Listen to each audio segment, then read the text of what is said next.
The 91-year-old veteran was confronted by bikers at a diner. But when he made one phone call, the warm summer sun shone down on Frank Hawkins' weathered face as he eased his old pickup truck into the parking lot of Rosie's Diner. At 91 years old, Frank moved a bit slower these days, but his eyes still held the sharp glimmer of a man who'd experienced more than his fair share of life. As he carefully maneuvered himself out of the driver's seat, the sound of approaching motorcycles filled the air. 5 shiny bikes rolled into the lot, their riders dressed in leather jackets adorned with patches Frank didn't recognize. The bikers, all younger men with long beards and tattoos, dismounted and swaggered toward the diner's entrance. Frank couldn't help but shake his head slightly. In his day, men carried themselves with more respect. He straightened his back, adjusted his veteran's cap, and made his way to the diner's door. Just as he reached for the handle, one of the bikers stepped in front of him. "Whoa there, Gramps," the man sneered. "Ain't it past your bedtime?" Frank looked up at the biker, meeting his gaze steadily. "Son, I've been waking up before you were even a thought in your daddy's mind. Now, if you'll excuse me, I'd like to get my lunch." The biker's friends chuckled, forming a loose circle around Frank. "Oh, we've got ourselves a tough guy here," another one piped up. "What's the matter, old-timer? Forget to take your meds this morning." Frank felt his jaw tighten, but he maintained his composure. He'd faced worse than these punks in his time. "I'd appreciate it if you boys would step aside and let me pass," he said evenly. The lead biker leaned in close, his breath smelling of cigarettes and cheap beer. "Or what, Grandpa? You gonna call the retirement home on us?" Inside the diner, patrons had begun to notice the disturbance outside. Rosie herself, a stout woman in her 60s who'd known Frank for years, was already reaching for the phone behind the counter. Frank stood his ground, his weathered hands clenched at his sides. He had served his country proudly, fought in wars these boys had only seen in films. He wasn't about to be pushed around by a bunch of hooligans with more ink than sense. "Last chance, boys," Frank said, his voice low and steady. "Let me pass, or things might get uncomfortable for you." The bikers erupted in laughter. "Oh, man," the leader wheezed, wiping a tear from his eyes. "This is too good. Hey, Spike, you hearing this? The old man thinks he can take us." Spike, a mountain of a man with a shaved head, cracked his knuckles menacingly.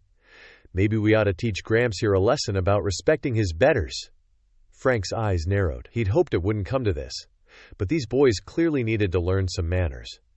Slowly, deliberately, he reached into his pocket and pulled out a cell phone. The lead biker's eyes widened in mock fear.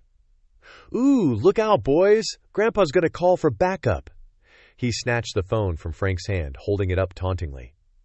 "Who you gonna call, old-timer? The geriatric squad?" Frank's voice was calm, but there was steel beneath his words. "Son, you're making a big mistake. Give me back my phone and we can all go our separate ways." "Or what?" the biker sneered, dangling the phone just out of Frank's reach. "You're gonna bore us to death with stories about the good old days?" Inside the diner, Rosie had finished dialing. "Yes, police, there's a situation at my diner. Some bikers are harassing an elderly customer. Please hurry." Frank's eyes never left the lead biker's face. "I've dealt with bullies like you my whole life, son, in the schoolyard, on the battlefield, and everywhere in between. You think you're tough? You haven't seen tough." The biker's smirk faltered for a moment, but he quickly recovered. "Big words from a little old man. Why don't you shuffle on home before you break a hip?" Frank's patience was wearing thin. He'd faced down enemy soldiers, survived POW camps, and lived through horrors these boys couldn't imagine. He wasn't about to let a bunch of overgrown delinquents push him around. "Last warning," Frank said, his voice low and dangerous. "Give me my phone and step aside." The lead biker looked at his friends, then back at Frank. A cruel smile spread across his face. "You want your phone, old man? Go fetch." With that, he hurled the device across the parking lot. Frank watched as his phone skittered across the asphalt, coming to rest near a storm drain. His jaw clenched, but he didn't move. He'd been in tougher spots than this. "Ah, what's the matter, Gramps?" one of the other bikers taunted. "Can't bend down to pick it up? Need us to call the nurse?" Frank's eyes blazed with a fire that had never quite gone out, even after all these years. "You boys have no idea who you're messing with. I fought tougher men than you in my sleep." The bikers howled with laughter. "Oh man, this geezer thinks he's some kind of tough guy," the leader wheezed. "Hey, Spike, why don't you show Gramps here what real tough looks like?" Spike, the largest of the group, stepped forward, cracking his knuckles menacingly. He towered over Frank, his massive frame blocking out the sun. "Listen here, old-timer. I've got two choices. Either you turn around and hobble on home, or we're going to have to teach you a lesson about respect." Frank didn't flinch. He'd stared down the barrels of enemy guns, endured torture in POW camps, and buried more friends than he cared to remember. These punks didn't scare him one bit. "Son," Frank said, his voice steady, "I've forgotten more about respect than you'll ever know. Now I'm going to walk into that diner and have my lunch. If you try to stop me, you'll regret it." Spike's meaty hand shot out, grabbing Frank by the front of his shirt. "Big mistake, Gramps," he growled, and in that moment something snapped inside Frank. Years of combat training kicked in, muscle memory overriding the aches and pains of old age. With a speed that belied his years, Frank grabbed Spike's wrist, twisted, and in one fluid motion sent the much larger man flying over his shoulder. Spike hit the ground hard, the wind knocked out of him. The other bikers stared in shock, their cocky grins replaced by looks of disbelief. Frank straightened up, adjusting his veteran's cap. "Anyone else want to try their luck?" The lead biker's face contorted with rage. "Get him!" he shouted, and the remaining 4 bikers rushed at Frank. What happened next would be talked about in Rosie's diner for years to come. The 91-year-old veteran moved with a grace that defied his age. He ducked, weaved, and struck with deadly accuracy. One biker caught an elbow to the solar plexus, doubling over in pain. Another received a swift kick to the knee, sending him sprawling. The lead biker, enraged, swung a wild haymaker at Frank's head. The old man ducked under the punch, grabbed the biker's arm, and used his momentum to send him crashing into his friends. In less than a minute, all 5 bikers were on the ground, groaning in pain and disbelief. Frank stood in the middle of them, breathing heavily but unbowed. Inside the diner, the patrons erupted in cheers. Rosie, still on the phone with the police, couldn't believe her eyes. "You won't believe this," she said into the receiver, "but our elderly customer just took down all 5 bikers by himself." Frank walked over to where his phone lay, picked it up, and brushed it off. He looked at the screen, nodded to himself, and then turned back to the bikers who were slowly getting to their feet. "Now then," Frank said, his voice calm but authoritative, "I believe we have some unfinished business." As Frank faced down the dazed and battered bikers, his mind drifted back to another time, another place. It was 1953, and he was a young soldier serving in Korea. The memory was as vivid as if it had happened yesterday. Frank and his squad were pinned down by enemy fire, trapped in a muddy trench with dwindling ammunition and no hope of immediate rescue. The air was thick with the acrid smell of gunpowder and the metallic tang of blood. "We're not going to make it, Hawk," Buddy Mike wheezed, clutching a wound in his side. "This is it." Frank refused to give up.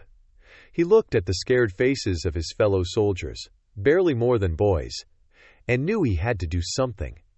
With a deep breath, he gripped his rifle tighter. "Listen up," he said, his voice steady despite the chaos around them. "We didn't come all this way to die in this godforsaken trench. We're getting out of here, all of us."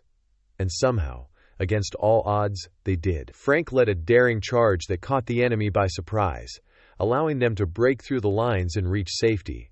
It was an act of bravery that earned him the Silver Star and the undying loyalty of his squad. Back in the present, Frank's hand unconsciously touched the Silver Star pin on his veteran's cap. The lessons he'd learned in Korea had stayed with him his entire life.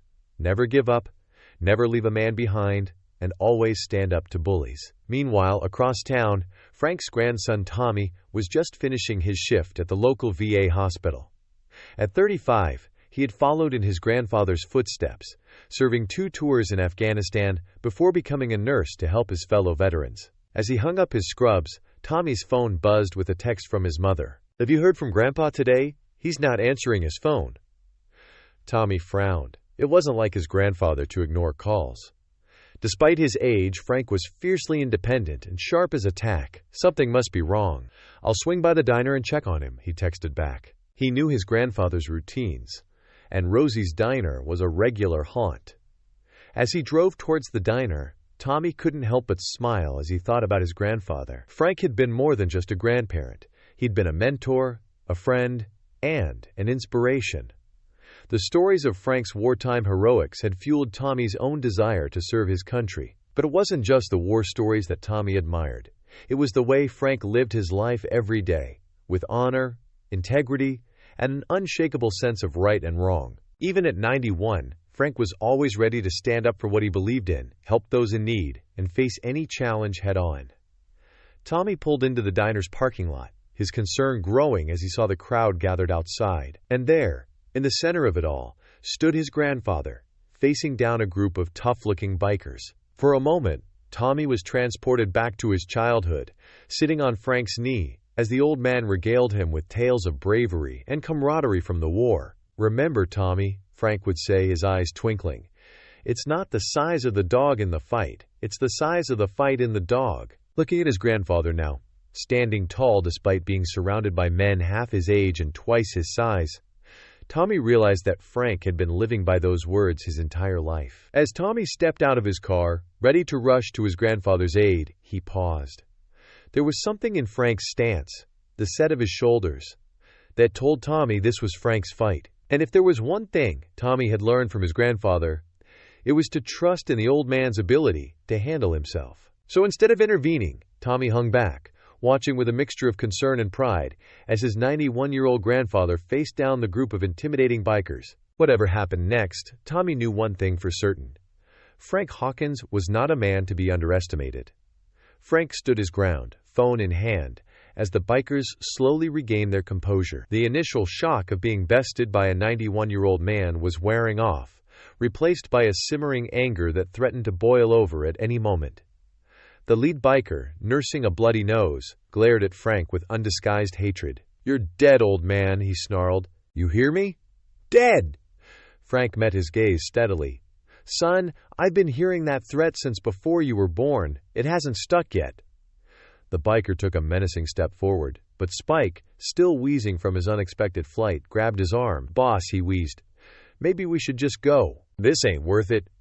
"Shut up," the leader snapped, yanking his arm free. He turned back to Frank, eyes blazing.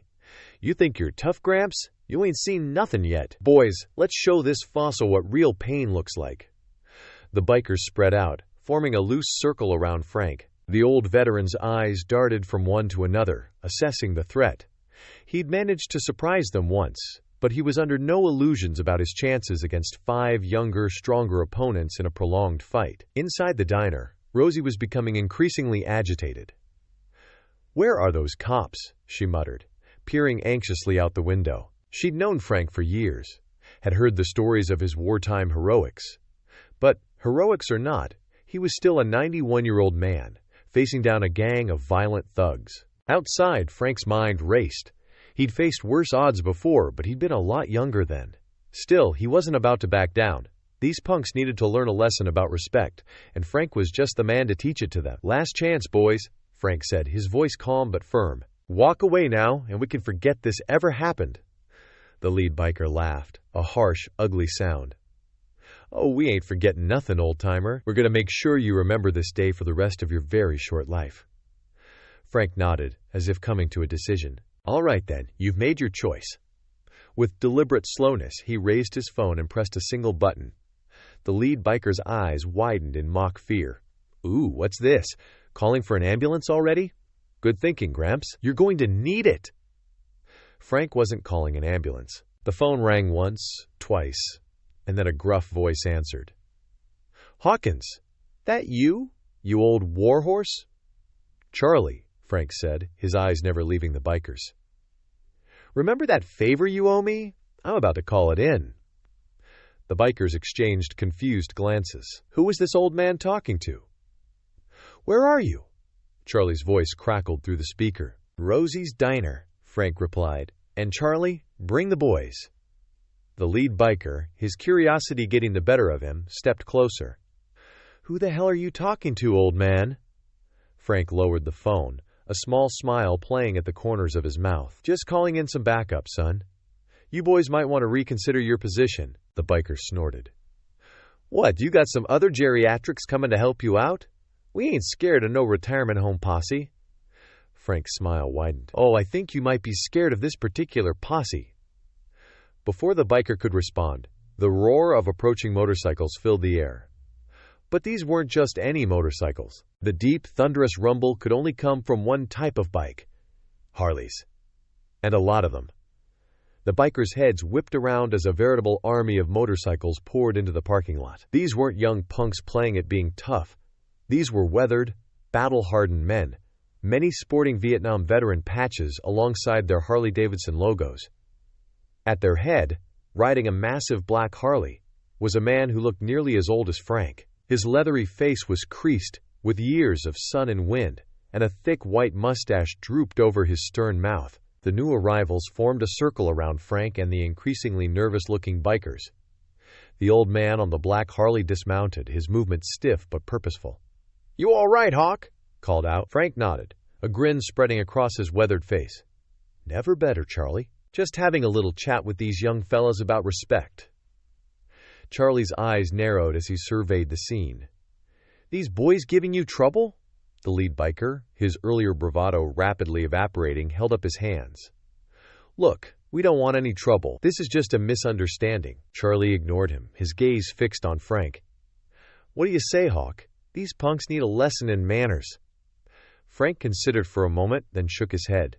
"Nah, I think they're starting to get the picture, aren't you, boys?" The bikers nodded frantically, their eyes darting between Frank, Charlie, and the sea of leather-clad veterans surrounding them. Charlie grunted, clearly disappointed. "You're getting soft in your old age, Hawk. Back in Nam, we would have—" "That was a long time ago, Charlie," Frank cut him off gently. "We're not those men anymore." A murmur of agreement rippled through the assembled veterans. They'd seen enough violence in their lives. They didn't need to add to it now. The lead biker, sensing an opportunity, spoke up.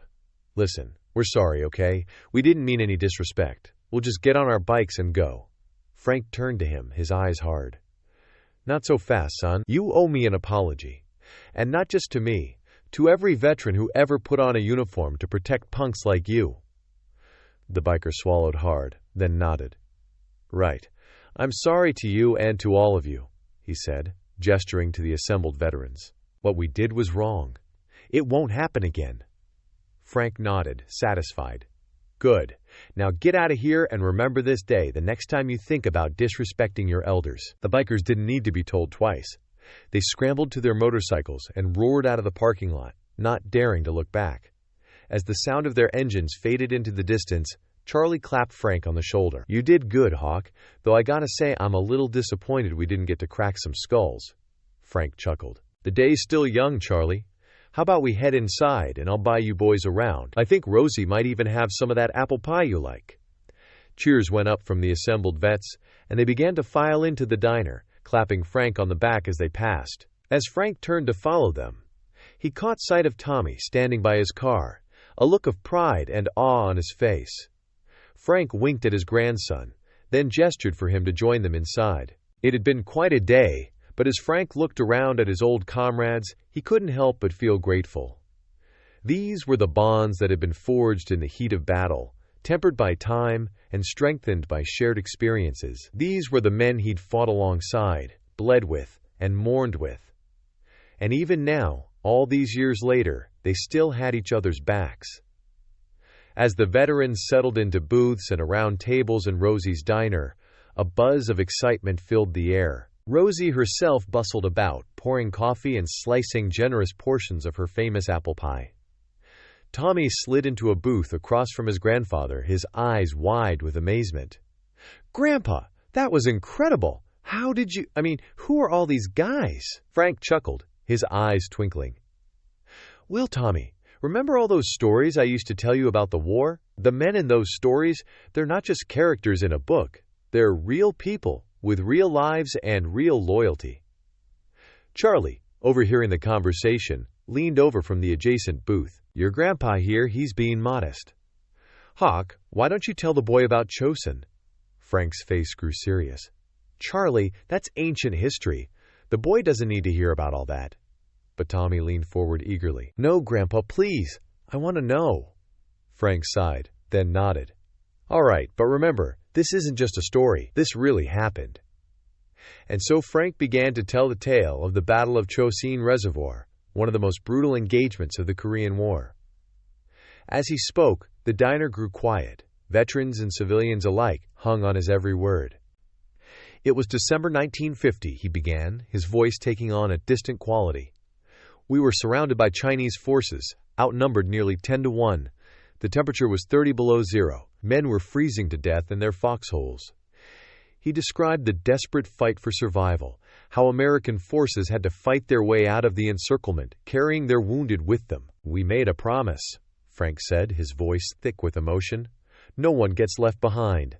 Not then, not ever." As Frank spoke, Tommy began to see his grandfather in a new light. This wasn't just the kindly old man who taught him how to fish and always had a quarter for the ice cream truck. This was a true hero, a man who had faced unimaginable hardships and emerged with his humanity intact. "Your grandpa," Charlie interjected. "He saved my life during that battle. Carried me on his back for miles when I caught a piece of shrapnel in my leg. Said he wasn't about to let me become a popsicle for the Chinese." Frank waved off the praise. "You'd have done the same for me, Charlie. That's what brothers do." Tommy looked around the diner, suddenly understanding the bond that tied these men together. It wasn't just shared experiences or common interests. It was a brotherhood forged in the crucible of war, a connection that transcended time and distance. "But, Grandpa," Tommy said, a thought occurring to him, "how did you know they'd all come when you called? I mean, it's been so many years." Frank smiled, reaching into his pocket and pulling out a battered old coin. "See this? It's a challenge coin. Every man in this room has one just like it. It's a symbol of our bond, our promise to always have each other's backs." He passed the coin to Tommy, who turned it over in his hands, marveling at the weight of history it carried. On one side was an engraving of the American flag. On the other, the words "Brothers in Arms" encircled the dates 1950 to 1953. "We made a pact," Frank continued, his eyes scanning the room, meeting the gazes of his old comrades. "No matter where we were, no matter how much time had passed, if one of us was in trouble and called for help, we'd be there. No questions asked." Tommy handed the coin back to his grandfather, a lump forming in his throat. "That's incredible, Grandpa. I had no idea." Frank pocketed the coin, then reached across the table to squeeze Tommy's hand. "There's a lot you don't know about me, son, a lot I've never talked about. But maybe it's time I did." And so, as the afternoon wore on, Frank began to share more stories, not just about the battles and the heroics, but about the quiet moments in between, the friendships formed, the losses mourned, the small acts of kindness that kept hope alive in the darkest of times. The other veterans chimed in too, each adding their own memories and perspectives. Tommy listened, enthralled, as the history he'd only read about in books came alive before his eyes. As the stories flowed, so did the tears of remembrance of old griefs finally voiced, joy at reunions long overdue, and through it all, a sense of profound respect and understanding grew between the generations. As the afternoon stretched into evening, the atmosphere in Rosie's diner had transformed. What had started as a tense confrontation had become a celebration of brotherhood, sacrifice, and enduring friendship. Rosie herself, moved by the story she'd overheard, announced that dinner was on the house for all the veterans. A cheer went up, and soon the diner was filled with the clatter of plates and the warm aroma of home-cooked meals. Frank, surrounded by his old comrades and his grandson, felt a warmth in his chest that had nothing to do with the coffee in his mug. This, he realized, was what he'd fought for all those years ago, not just for his country, but for moments like these, for the chance to live in peace, to grow old, and to pass on his stories to the next generation. As the meal wound down, Charlie stood up, tapping his fork against his glass to get everyone's attention.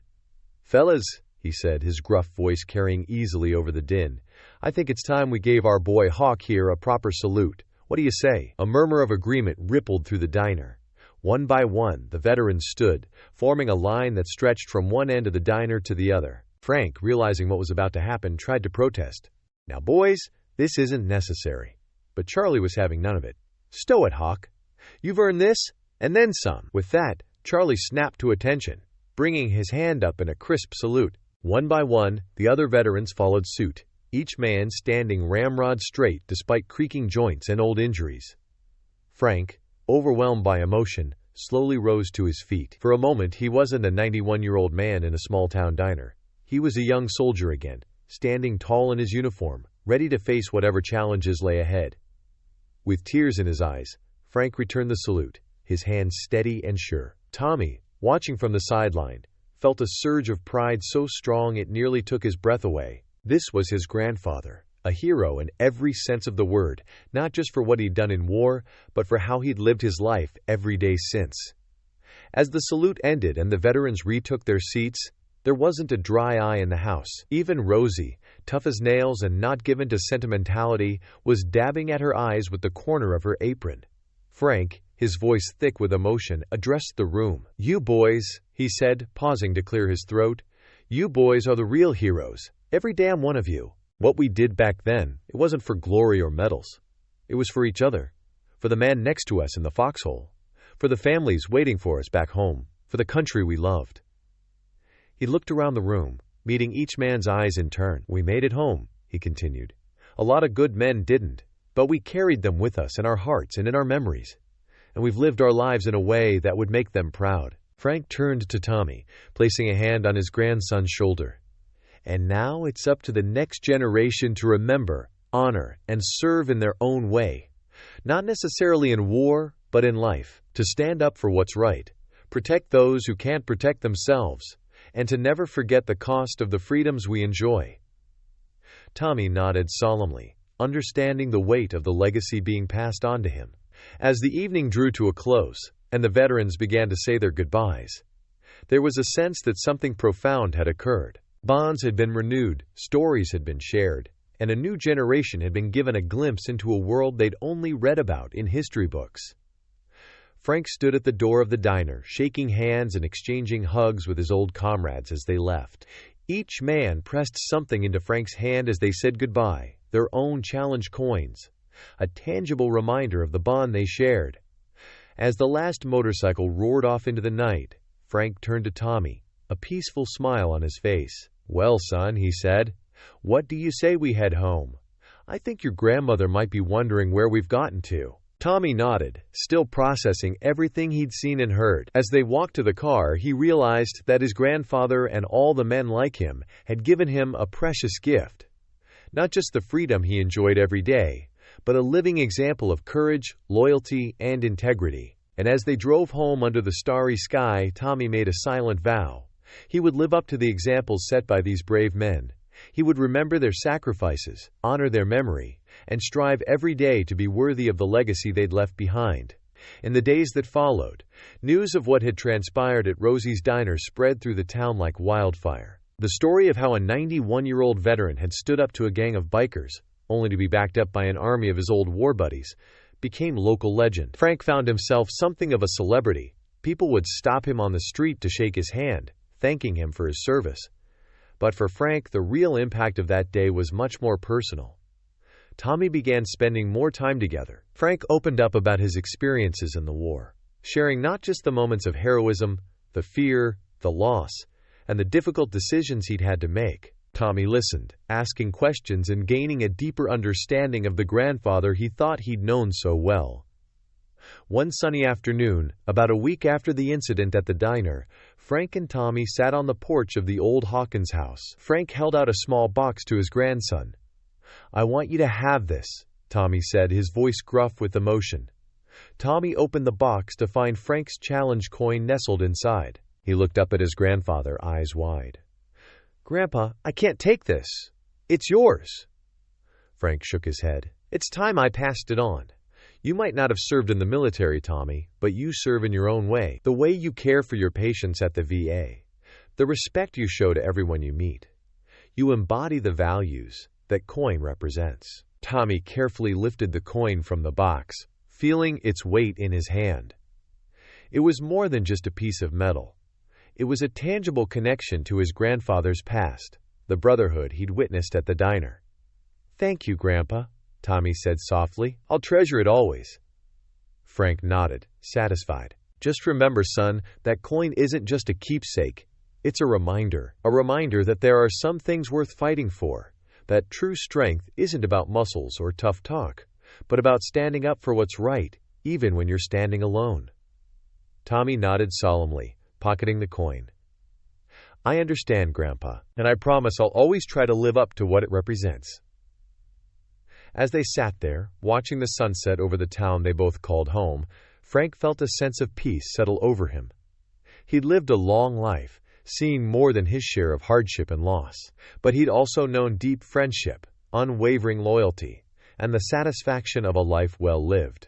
And now, looking at his grandson, he knew that the values he'd fought for, the ideals he'd upheld, would live on not just in Tommy, but in all the young people who took the time to listen, to understand, and to honor the sacrifices of those who came before. The incident at the diner might have started with a confrontation, but it had ended with a reaffirmation of everything Frank held dear. It had brought old friends back together, bridged the gap between generations, and reminded everyone of the enduring power of respect, courage, and brotherhood. As the last rays of sunlight faded from the sky, Frank smiled to himself. He might be 91 years old, but he wasn't done yet.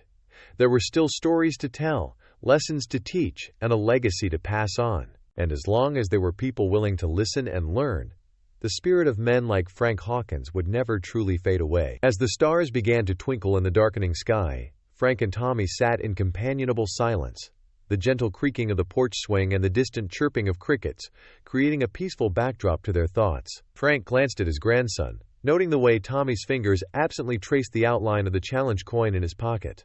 A sense of contentment washed over the old veteran. He had faced many challenges in his long life, from the battlefields of Korea to the confrontation at Rosie's diner, but perhaps his greatest achievement was sitting right beside him in Tommy. And in all the young people who took the time to listen and understand, the stories of Frank's generation would live on. The values of courage, loyalty, and respect that had guided him throughout his life would continue to inspire and shape the future. As they finally stood to go inside, Frank placed a hand on Tommy's shoulder. No words were needed.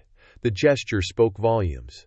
The torch had been passed, and Frank knew it was in good hands. The door closed behind them, but the legacy of Frank Hawkins and his brothers in arms would endure, a timeless reminder of the power of standing up for what's right, no matter the odds.